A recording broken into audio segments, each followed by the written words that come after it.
The notion that science is satanic and deceitful to faithful Christians is a concept that has been debated and explored by various individuals and groups. This perspective is often rooted in the idea that science and faith are mutually exclusive, and that the pursuit of scientific knowledge is inherently at odds with Christian values and beliefs. Proponents of this view argue that science is a tool of Satan, designed to lead people away from God and towards a path of sin and disbelief. One of the primary arguments made by those who believe that science is satanic is that it contradicts the biblical account of creation.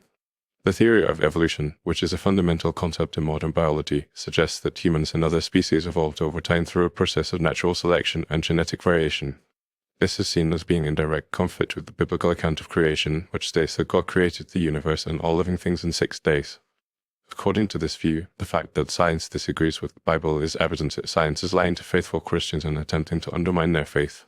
Another argument made by those who believe that science is satanic is that it promotes a worldview that is centered on human reason and observation, rather than on faith and spirituality.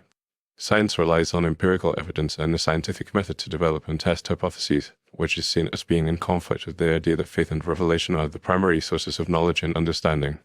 This is often characterized as a form of idolatry, in which humans are placing their trust in their own abilities and intellect, rather than in God. Furthermore, some argue that science is responsible for many of the moral and social problems that plague modern society.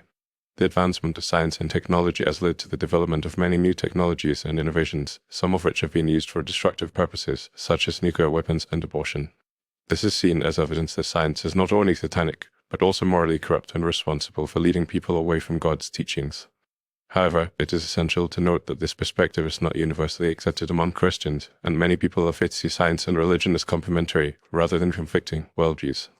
They argue that science and faith are not mutually exclusive, but rather, they can inform and enrich each other. The study of science can deepen our understanding of God's creation and the natural world, and can also provide a sense of awe and wonder at the complexity and beauty of the universe. Additionally, many scientists are also people of faith, and they see their work as a way of glorifying God and fulfilling their calling to be stewards of the earth. They argue that science is not inherently satanic, but rather it is a tool that can be used for good or ill, depending on the intentions and motivations of those who practice it. By embracing science and faith as complementary worldviews, Christians can gain a deeper understanding of the world and their place in it, and can also work to promote a more nuanced and informed discussion about the relationship between science and religion. In conclusion, while some people believe that science is satanic and deceitful to faithful Christians, this perspective is not universally accepted, and many people of faith see science and religion as complementary worldviews. The relationship between science and faith is complex and multifaceted, and it is essential to approach this topic with nuance and sensitivity. By engaging in open and respectful dialogue, and by seeking to understand different perspectives, we can work to promote a more informed and nuanced discussion about the role of science in modern society and its relationship to faith and spirituality.